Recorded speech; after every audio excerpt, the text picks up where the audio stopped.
Sound is recording in 3 seconds. 1, 2, 3. Screen capture is recording in 3 seconds. All right. 1, 2, 3. We have Skype. It is JT Burke. JT Burke, Scale Sound Systems. Very nice, bassy speakers. Thank you, Daniel. This is crazy. This is the best hobby in the world, or what? Amen. This is. I'm glad you're here tonight, Ed. It's fantastic to have Ed Dressel from. Thank you for taking those modules to Colorado for me. You know where they're at, right? Did Chris get them yet? No. You know where they're at, right? They're in my garage They're now. in your garage now. All right. We've got you guys on Skype. We are recording. Are both cameras recording? Yep. All right. Make us smile. This is going to be fun tonight. We have a great audience. Steve Mantia's running camera. Give me a countdown, Steve. 3, 2, 1.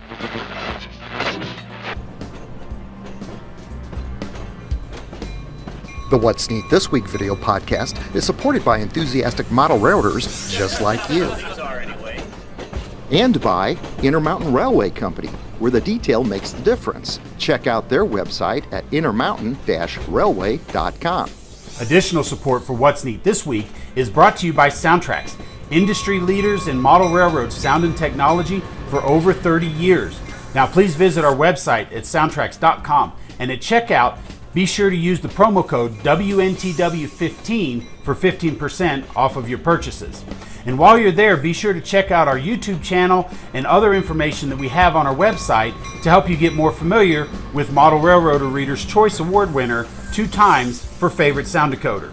Further support is provided by the NCE Corporation, the power of DCC. Visit their website at ncedcc.com.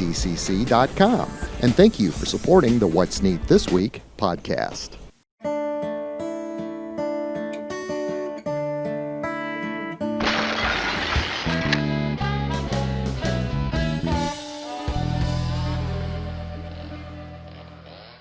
This is the What's Neat This Week, show number 143 for January 16th, 2021.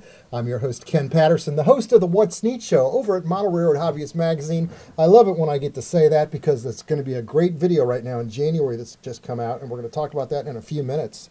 First of all, we got a great show for you tonight with all of our friends here at the table. So kick back, get yourself some coffee, and let's have some fun tonight. Over on my side here, I've got James Regier with us this evening. Hello, James. Hi.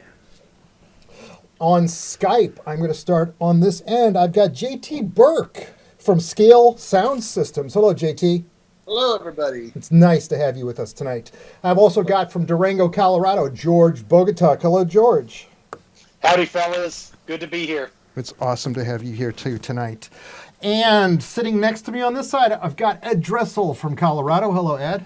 Good evening. Thanks for having me, Ken. Yeah, it's awesome. You're going to be a good part of this discussion about sound tonight. I've also got our favorite Daniel Coombs. Hey, look at that. I'm not behind the camera this time. No, you're not. Thank you, Steve. Thank you very much, Steve Mantia, for running camera for us tonight. This is the best hobby in the world, and I'm going to start out tonight by talking about these amazing auto racks that we have got on the table tonight. These are from Intermountain Railway Company from Longmont, Colorado. This is an HO scale, and they've come out with a brand new run of auto racks recently. You can check out their website and look at the racks we've got on the table tonight. I'm going to start out with the Canadian National, number 9286. This is an absolutely beautiful model. It's white with the yellow door ends on it, the upper ends. I've also got a Ferromax, you know that.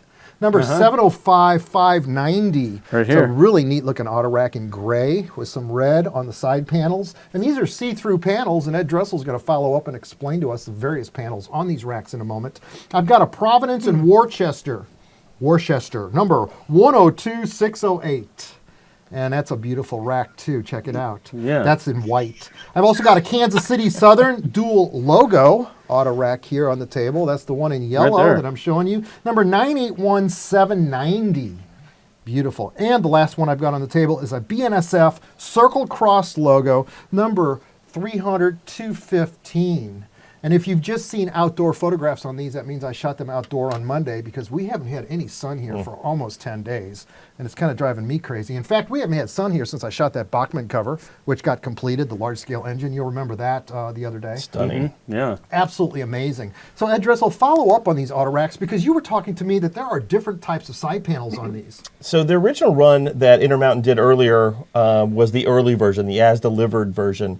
So there are different variations here. The main difference is the screening. They actually lessened the hole patterns on the newer product that came out. And the door ends are different. There's security laps that go on the newer versions versus the older versions. So very impressive that Intermountain picked up on both of those. And so I'm noticing that the BNSF is the old version and the others are the new version. That is correct. That's correct. Yeah, Okay. exactly. Because these would be repaints, right? And these are actually Right. new. Okay. Yep. That's very cool. All right, I want to go to J.T. Burke and George Bogatiuk, and I'm pretty sure that Ed Dressel and Daniel and James, you're all going to talk about this because tonight's discussion is going to be about sound. We know how the advancements in sound have been progressing so quickly. That seems to be where all the advancements have been electronically for our locomotives. Yep. Lighting and sound are the two big things that have been going on. And J.T. Burke owns a company called Scale Sound Systems, and he is in fact an audio engineer. That's one of those people that I wish I had in studio here all the time to help me out. Right. Because sound is so important, not only for our locomotives, but for when you're doing a show like this. As you guys well know, we're 45 minutes late shooting this show because we did have some sound issues earlier that J.T. probably could have fixed in 5 minutes. But J.T., tell us about your company and tell me about your passion with your Sugar Cube speakers design that you created.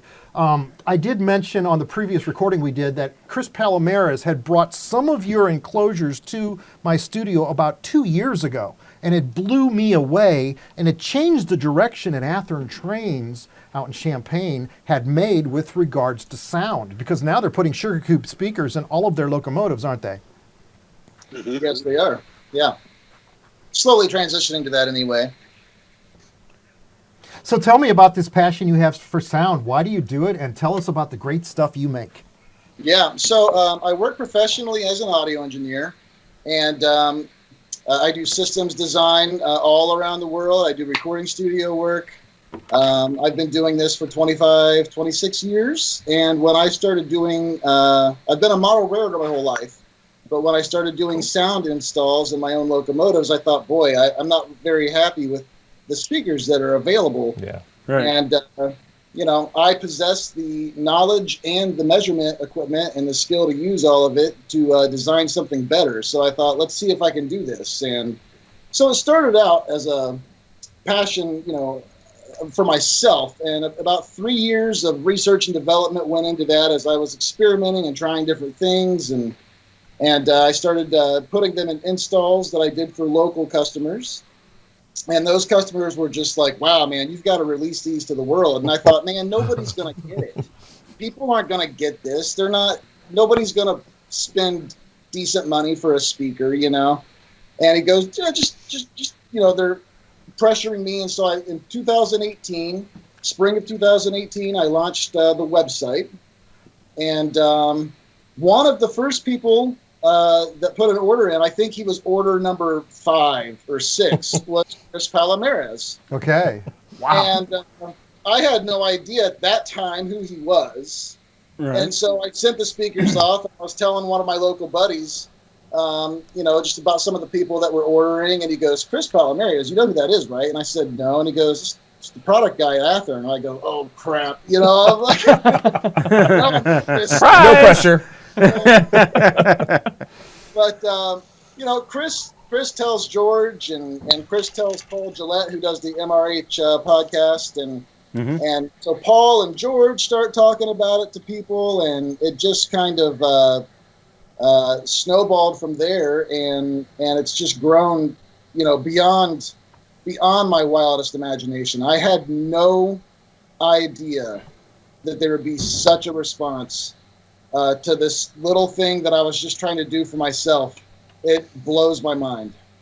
Now, and I got to point out that you don't specifically make speakers. You, I guess, you 3D print your baffles, because it looks like your speakers can fit into a wide range of different brands like Athearn, Atlas, Kato. Well, and that's one of the things that I did. So, there are multiple aspects to the design of a speaker. And one of those things is the driver itself, which is what people refer to as a sugar cube speaker. Right. I don't use the term sugar cube. Sugar cube is a term that Zemo coined for a marketing perspective. In the audio world, they're known as precision micro drivers, and they're not all created equal. Most of them are actually rather disappointing. Right. And so, people have to realize that these things are manufactured to be noisemakers and buzzers and medical equipment and toys and stuff where sound quality isn't paramount. So I've actually worked with some engineering firms, having parts specified and spec'd out to tighter tolerances for what I'm looking and needing to get. And then the enclosure is equally important. Even for something as small that would fit into an HO locomotive, the enclosure itself has massive impact on the system resonance and the tuning and the voicing of it. And so, and again, I knew this because it's what I do professionally. And I didn't think that people would model railroaders would buy it, but apparently, they do. So, not sure where I was. Where we kind of lost the train of. Well, it's definitely one of those things, isn't it? Because you got all this great sound and this CD quality recording that's going into these decoders now, and you're putting it into a tiny shell of a locomotive, and you're hearing it like it's. If it's not like the right speaker, you're hearing it like it's out of this tiny little tin can, and it's not sounding like the real thing at all. But if you modify it and you can get the bass out, that makes a huge difference. It's a much more realistic experience. And then suddenly the $100 decoder you just installed, it's mind blowing when you finally hear what you're after. No, that's absolutely an amazing point you bring up, James. And it is George's fantastic sound that comes through the decoder. Let's remember that. Yeah. But what JT's system does was it takes what we used to call tinniness. It used to be tinny was the description that a lot of people had for model railroad locomotives and the sound. And with the sugar cube speakers and the design and the resonance and what he just said, it gives you more of a bass tone sound. Yes, gives you that bass tone. And would that be an accurate description? Yes, it would. Yeah, and I'll actually chime in a little bit on that. And with the SoundTraxx decoders, when we do our recordings, we go and record the real locomotives, and when we come back, we slice the audio files up so that they match on end. But you get the whole spectrum, the highs and all of the lows. Right. And so what happens, and this is part of the reason why we have a 7-band equalizer in our SoundTraxx Tsunami 2, is because when you have a speaker like, not JT's, but some of the other ones out there, I know when we do our speaker search, we go through lots of speakers to make sure we get ones that are quality. And I'll say our cube speakers are able to reproduce down to 100 hertz, which is amazing for a speaker of that size. But when you have a speaker that's able to make that sound, now you can use that equalizer to really emphasize it and really get that sound out of the decoder and out of the recordings that we did. And that way you have that full spectrum. So when you do have that channel. Now, JT, I don't know if you have anything set up, but I've got these two GP15s sitting here side by side. And I'll kind of show a quick example of what these things can do with our SoundTraxx decoders. So this first one here, number 1575, is actually a 16 by 35 oval speaker that was installed into this model in an aftermarket condition. So when I blow the horn, you can hear, and that kind of sounds about typical of what you would normally expect out of a model coming out that size. Okay. But now when I switch over here to 1587, which has one of JT's speakers in it, now listen to the horn when I blow the horn. Yeah. That's the exact same. It blows my horn. mind. Yeah. No, it's dramatic. That was different. And so It's really dynamite, get that low end. Okay, do that again. Do the first one and the second one, because that was, and don't say a word, just do each one, because that was different. Go ahead. Oh, yeah. That's tinny. Tingy, ringy, however you want to put it. Oh, yeah. Yes. Yeah. And I haven't even turned on the diesel engine. You're just hearing the horn on that. Right. Right. So right. you can extrapolate that into the diesel engine, and it's amazing. And JT knows this. I've bought a handful of his speakers and used in a few of my locomotives. I've got probably about 6 or 7 more speakers to install as I get time into different models. But, you know, and I also do use our Cube speakers as well. I've got a couple of models that I've done on our YouTube channel where I've installed 4 of our mini Cube speakers to get a similar type of quality out of it. And those 4 speakers working together really help that low end. But I don't know. He's got something magic in his speakers, I can tell you. And that's why when Chris came to me and said, hey, you got to see these speakers, I called JT and said, hey, we need to set you up as a retailer for SoundTraxx. JT, dude, I don't know if you know it or not, but you're one of those magic individuals that has changed our industry. I mean, drastically. That is a big deal right there. What made you want to do this? How did this come about? Is there a way you could explain to me, as a sound engineer, you were sitting there running your train and maybe it just didn't quite sound good, but you knew how to fix it? How did that happen? Good question. As in, how did I know how to do it? Yes, I mean, you made this box, and you knew that this box was going to solve a problem that affected all of us. Yeah, I mean, basically, that's what it is. It's an understanding of electrophysics and making the electrical and the physical come together, and I mean, it's acoustics, and when that's what you've devoted your life to doing as a living. Yes. You know, it doesn't. It took, like I said, it took years of research to figure out how to make it so small, scalable. Yeah. Right. Yeah. Because not every concept or philosophy that we use professionally will scale down. Mm-hmm. There are differences that you've got to account for. You know, and there are times when I design a new speaker for a locomotive. Let's say Athearn comes out with a new locomotive, and I need to design a speaker that fits for it. I may go through 6 or 7 or 8 different design iterations until I land on the one that sounds the best. And so it's just continually tweaking the enclosure, tweaking the tuning and the resonance of it, moving the driver around on it. All of that stuff plays into how the speaker performs and sounds. Yeah, because it's more than just an open box, as I understand. You've got some baffling inside of there, and it has to do with the wavelengths of the air pressures, correct? Yeah, basically, yeah. There is internal baffling, especially in the larger ones. And in speaker design, it would be called like a transmission line. And and what it does is it minimizes internal reflections that will destructively cancel or combine and make the frequency response uneven. And so I can shift those and move them around so that they flatten out and the resonance of the system will go down. So I've actually played some samples for some people as I was doing design work for them. I was doing design work for some of the Alcisian locomotives out of Australia. And I wasn't working for Alcisian, I was working for Australian modelers. This is amazing. And Nice. And I played, you know, it's the same size enclosure, and I played like 4 different samples, and all they were hearing was the same size box tuned differently, and it blew their mind how you can shift the resonance up or down just depending on what you're doing with the enclosure. And it's pretty amazing.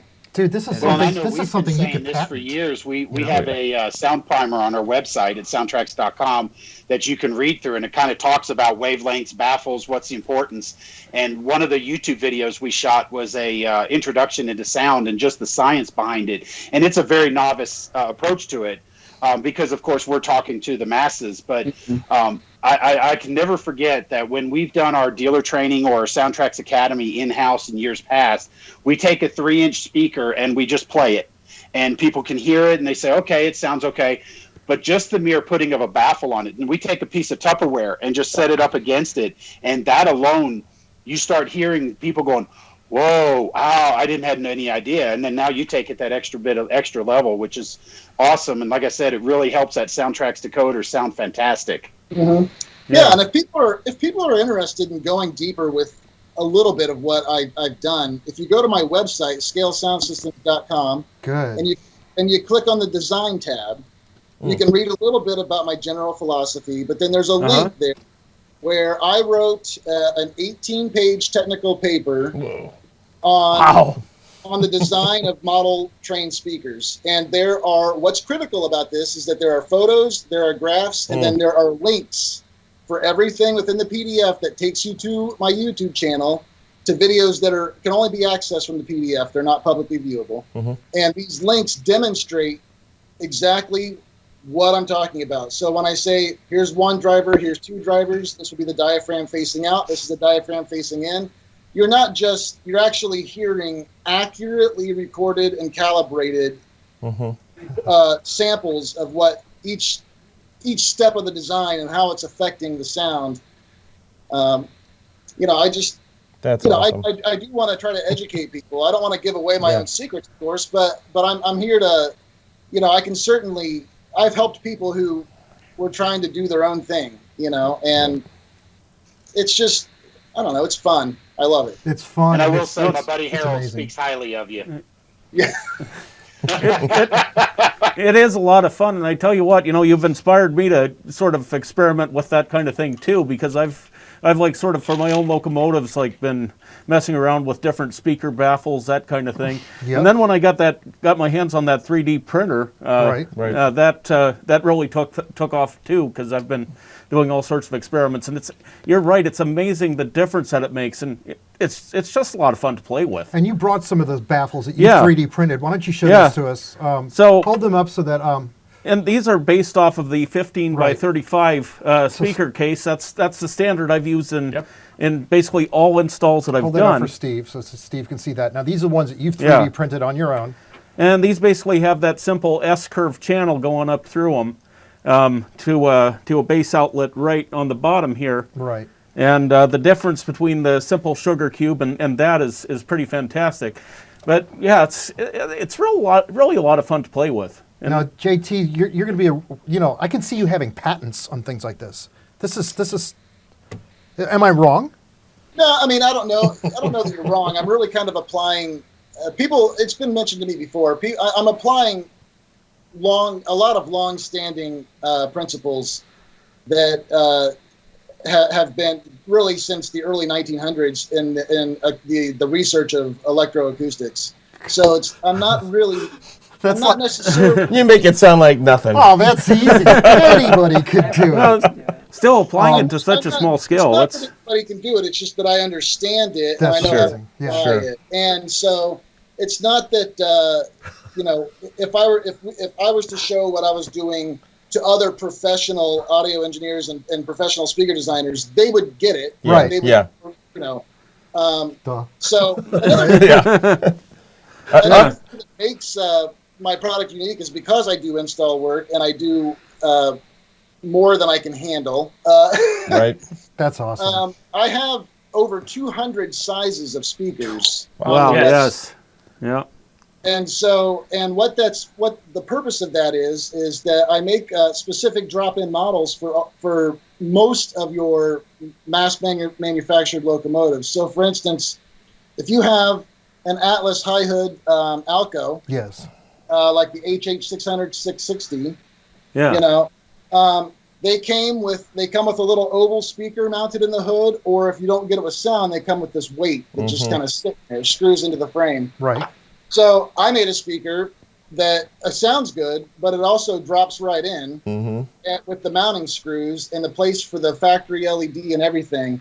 So when you put it up, then here's the same locomotive, and this is the chassis with a Nix Trains Decoder Buddy Mini and a TSU 21P NAM, and then my speaker just screws into place on the chassis. Yeah, that's fantastic. Just like the factory speaker or the factory weight would. And you know, it makes installations effortless. Yeah. Because you don't have to. So just this morning I was working on something. This is an old Atlas. It's a C420. And you know, and it's full of weight. This is the pre-sound chassis, but here I've got a Nix Trains decoder buddy with a TSU 21 PNM, and then one of my speakers drops into this notch in the frame, so you don't have to mill any weight out, and it's going to sound, and it's going to sound better than a cell phone speaker. And that is, and let me just, I mean, that's just absolutely brilliant, because that's the one thing I hate about doing a sound install is that, like, especially with these old locomotives, these nice heavy locomotives that'll like haul a 100-car train by themselves. Proto 2000, for example. Yeah, you're suddenly sacrificing all this weight, but you've come up with a design to allow you to get the sound and keep the weight most of the time, and that's awesome. Almost all of the old Atlas Classic and the first run of Atlas Master, the pre-sounds that have the big metal weights on them. Yep. If you're willing to go with a 21-pin format using the little decoder buddy or something similar, or if you want to hardwire a decoder in like a 2200 or an 1100, I have speakers that notch in between the motor and the weight, and they've got little feet and tabs, and they just snap right in.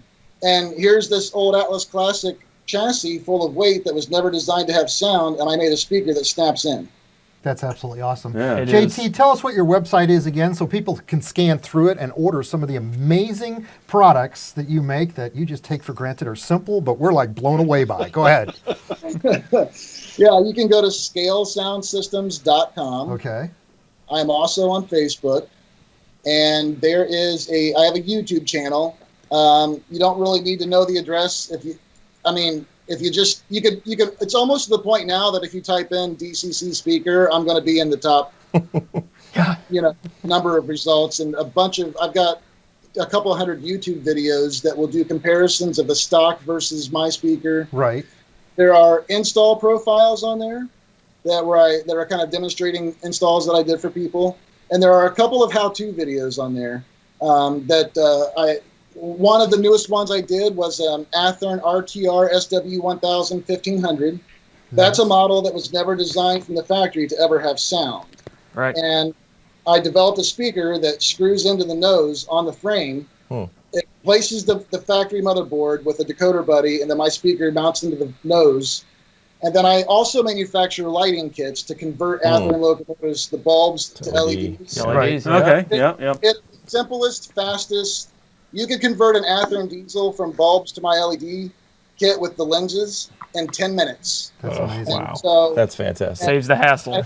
That's what I love about this show. And again, I developed this because I was doing so many installs, and all of my clients want those bulbs removed. Yeah. And I think I've got to develop something that's faster and easier to get LEDs in these locomotives for my own sanity and time. Right, and after my own heart, right there. I love it. Yeah. So I have a video that shows how I take a brand new out-of-the-box SW1000, and I got it, put in LEDs with lenses, a full sound package with a TSU 21 PNM, in about 55 minutes, start to finish. That's absolutely amazing. I really appreciate the fact that you came on, and I hope people visit your website. And because you know what, this is awesome. Now, George Bogatiuk, you know what? I've got an N-scale locomotive in my hand here from Bachman Trains in Philadelphia, Pennsylvania. And the reason I've got this is I finally, and I'm going to show you B-roll of this right now, I finally started on that project layout that I had promised everybody that we were going to build an N-scale layout. Yep. It was snowing here the other night, and I'm like, you know what? I'm going to go get some foam and start on this project right now. It's going to be it's 19-inch minimum radius. I think it's a good number to start with for N-scale. Yeah. Because if you double that up, that's a nice radius. But it's going to be a simple layout that could fit on a dining room table, be easily stored away. This thing isn't going to be longer than about 8 feet long and about 3.5 feet wide, but it'll have plenty of switching and operation. So stay tuned for that. We're going to share how that layout gets designed over the next few months of What's Neat videos at Model Railroad Hobbyist Magazine. And by the way, now we're up to our 100th show over there. I've done 100 What's Neat videos. So we're going to have a special one coming out for probably March or April, where we're going to recap on a lot of those past videos. The February video, like I alluded to last week, is finished. And in that video, you get to see a father and son team that have just designed an absolutely amazing around the entire basement layout. And that's Austin Allard and his father, Steve Allard. These guys, you gotta love it. The father-son team is the magic behind the story. But when you see the layout in itself is double-decked, where Steve, the father, has got the lower level and Austin has the upper level, because Austin likes to run with DCC and Steve is old school. He likes regular DC. So they keep them separate. They keep them both happy that way. What a great way to entertain friends. So look forward to that coming out in the February What's Neat video. That'll be coming Can't out wait. just in a few more weeks. Also, I want to talk about one last thing here real quick before I go out to George. And that is, you brought some of your 3D printed Clydesdales with you tonight, Jim. Yeah, so what I got here is the Budweiser wagon, or we'll call it a generic beer wagon, so no one interferes with the copyright. copyright. But yeah, I have the team of 8 Clydesdales. The Clydesdales I found on some open source 3D printing or 3D graphics site, but the wagon itself is something that I designed from the ground up, and I just looked at a lot of photos and tried to design it more or less to scale. And it's a lot of fun. Now, I haven't yet designed the load for it, so I've actually been using sugar cube, old sugar cube shells here, and so dual purpose. Yeah, they're just about the right size when stacked. You're getting really good with the 3D printer, and it looks like you've got examples of how it's designed. Yeah, here. so this is the wheels, the frame. Right. So this is the back frame. This is the fifth wheel and the front axle. Okay. Will go right on top of there, and then the whole thing goes onto the bottom of the wagon, and then you have the yokes for eight Clydesdales. That's the yokes. I can identify that. How about that, Steve? Isn't that amazing? James Regier, boy, you've come a long way, and this is a resin 3D printer, isn't it? That you're using? Yeah. This is a Anycubic Photon S, and just got that on a super sale just around Thanksgiving, and have been playing with it ever since. Okay, I want to say that next week we're going to have Dan Missio on the show. In fact, he's going to be here for a few days next week, and they are having pre-orders presently right now, and I want to announce this on What's Neat because this just made the news yesterday on their website. They're having pre-orders right now for the UWT-50 throttle. You'll remember that, and I'm showing a screen capture right now of that. That's the mini throttle that we've already shown off, the UWT-100 throttle, which is a larger throttle. This is the mini. It's got the rotating potentiometer on it and or the encoder. You have your choice of 2 different types of knobs that they're putting on this. But right now, they're having a sale on this pre-order, and I want to get this right, okay? If you pay for the throttle completely right now on their website at tcsdcc.com, you get $50 off, okay? If you put half down, they're going to knock off about $25, and that means when the throttle comes in and will be shipped to you in June, you only have to pay $74.95 at the time of shipping. So check it out. Pre-orders, those folks get a discount. Deal. Now, if you wait and you don't act on the pre-order, when it comes out in June, you're paying full price of $199.95 manufacturer retail price. But right now, he did want me to mention that if you buy it completely right now, give them the full $149, you're saving $50 on this wonderful throttle, which is, And I'll tell you what, that's actually a good deal. I'd get the pre-order. In fact, that's what I did when I got the UWT-100. Didn't regret it one bit. Right. They don't mess around when they make stuff. No, absolutely amazing. Great product. And, and the nice thing about the throttle is, and the reason we're bringing this up is because it works with your NCE system. It works with your Digitrax system. This throttle will work with all the DCC systems out there that you've got. And it's all you need is Wi-Fi. Correct, Wi-Fi. So rock and roll. Thank you very much for that. Now, George, tell everybody out there how they can get their discount on these wonderful Tsunami 2, Tsunami decoders, the whole line of what SoundTraxx makes. The sound that correlates with JT Burke's, fantastic system. You guys are this is a dual package with both of you tonight. Oh, absolutely. Like I said, I called JT as soon as I learned about his stuff and said, we got to make you a retailer. So you can purchase everything you need from JT directly at scalesoundsystems.com. And you can get the speakers and the decoders together, or you can go to SoundTraxx.com and order and just put in the promo code WNTW15, and that'll get you 15% off. Now, one thing I did want to mention, Ken, you talked about the N-scale layout you're working on. Yes. We're really excited that we've been getting into the N-scale drop-in decoders. Okay. So as your viewers follow along and learn how to build that layout, we're going to start working on having more decoders. And this is a Kato F3 that we did a decoder installation in. And I'm just going to pop the shell and just show you how nice and tidy this thing fits into the decoder here. Oh, wow, yeah. Real snug, yep. And this comes as a complete package with a speaker, the decoder, LEDs and wire, and capped on tape to do the installation with.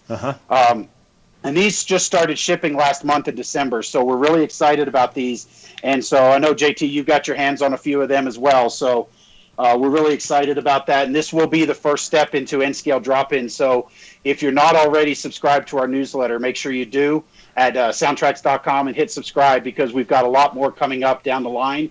And some more announcements as we go. A lot of stuff planned for 21, so we're really excited and ready to get into the year. And we want to thank everybody for making 2020, despite all of its hurdles, a very successful year. Yes. I know everybody's been kind of working on their layouts and so forth during all this trouble that we've had over the last several months.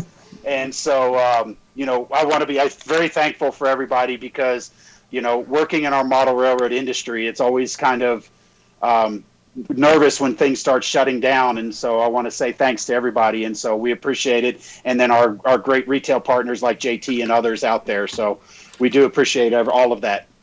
That's absolutely amazing. And I also want to say the NCE power cab system, that's what we use to run this layout. And tonight I'm going to show you some B-roll to show you how easy it is. I know for a fact that Cathy, you brought her over here tonight, has never run a train before. So right now you're watching B-roll of her using the NCE power cab system for the very first time. And she's sharing with us how absolutely easy it is to be running the Amtrak train around the room, as you can see from this footage right here. I know, right? It's simple. She can blow the horn, run the system. It's easy to use. My daughter can use this system, and that's the beauty of the NCE system. The ergonomics, the simplicity of the design. It's not an accident. Jim Scorse designed it that way so that you could run your trains and not focus on messing around with the throttle. It's simple and it's awesome, and we all use it. So check it out, guys, the NCE DCC system. Thank you very much, Cathy, for playing along. And now, I think at this point, we're going to go around the table one more time, because I think we're coming to the end on this one. Well, I was going to say one thing, and I talked to you about this before. So if those of you who have been following me on Facebook, and yes, I'm glad now to be, back on the panel, just once every so often away from the camera, to keep it neat. But anyways, I want to elaborate that, not that I'm going hard and heavy into it, but I finally breached into the 7.5-inch live steam scale. I've actually got clips I can send to you right now. You're probably looking at them right now, of a mini, it's like a Plymouth Switcher diesel that I've got. It's got a 3-horsepower Bergen and Stratton 7.5-inch scale diesel with a gondola. And I think later on when I get it running, we might set up some pieces of track up there in your front yard and maybe run it back and forth. How about Would that? you like to see that? That's awesome. So, You've been wanting to get into that for years, and I'm so happy now that you've gotten yourself into that. Ed Dressel, thank you for being here tonight. Thank you. James I do Regier? actually have a couple of things that I want to throw in, though. Okay, go ahead and shoot. So while I've got George and JT, I'm going to put a challenge out there, and Ken's going to roll some B-roll here. Am I? Back in the day, when I was a wee lad in the hobby, the attraction to Ken's Midwest Valley modelers was the detail and the attention to detail and the realism. And he also brought along with it a sound system that resonated throughout the hall when we would set up our displays, and adequately, I think, upset people around us because it was so impressive. And I mean the bass, the sound, That was developed by a gentleman named David Sandell. And you're taking us all the way back to 1990? He had a little electronic shop in University City, but David Sandell is the gentleman that worked with Jimmy Booth and who am I thinking of? PBL. PBL, yep. Right? Yep. Bill? Yes, Bill and Jim. He worked with both of them to create the foreground sound system that PBL had come out with. So David Sandell is, in fact, but you're right. We had a great big subwoofer under the layout, and we packed the entire convention center with low bass sound coming around a 12-inch subwoofer. Wow. That's actually designed for it. Interesting that you brought that up. Shame I can't show video of that. But no B-roll here. It was one of those. It was one of those sounds that when you went home at night, you could still hear it in your head. So my challenge, the two-part to this is, since you guys have the experience and the know-how, I've been a big advocate for the follow-along song, the sound systems that have the follow-along system, right? Mm-hmm. And I know that there's a person out there, a competitor, that has developed something that kind of died, right?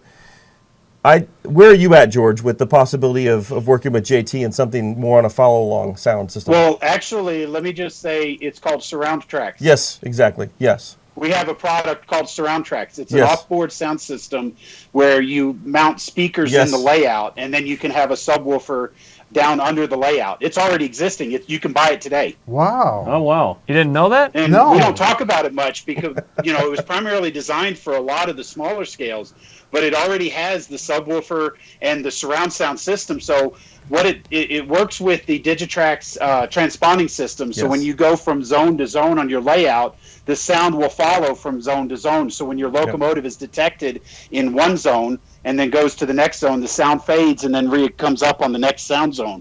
So again, it already exists. That's what I wanted to hear. Wow. It works with the block system, correct? Yeah, it works with the block system. And the reason it has to be the Digitrax is because they're currently the only ones that have a two-way backwards communication system with following NMRA DCC. And so they can not only identify that a block is occupied, which is what every other block system can do now, but they can also identify the locomotive ID in that block. And that's something unique to them. And so that's why I haven't really talked about it a whole lot, is because it is unique to their system at this given time. Our engineers do have plans to expand it to other systems, but at this point in time, engineering department, as you can imagine, is kind of tied up with a whole bunch of other things. But but when your locomotive travels around, the Digitrax transponding will then pick up in the different sound zones, and the sound will travel from back to back. And here's where it gets to be really fun, is that if you do have an onboard sound system, you can reduce the low frequencies on the onboard, increase the bass on the offboard, so you can have two kind of a pow-pow sound system where it really gets you. So yeah, we've got it. That's amazing, and that's on your website as well. Is that right, George? Yes, and it's called SoundTraxx. So it's kind of a play on your surround sound system for your for your television, but it's a surround sound system for your layout. Well, there you go, guys. There you go. You got the bass sound, follow around on your layout. Check it out at the SoundTraxx website at soundtraxx.com. All right, James Regier, thank you so much for being with us tonight. George Bogatiuk, JT Burke, Ed Dressel, Daniel Coombs. Thank you for running camera for us tonight. Best hobby in the world, right? Thank you, Steve. Steve, best hobby in the world with the best people in it. So let's say it all together, guys. Let's go run some trains. Yeah, trains. Let's do it.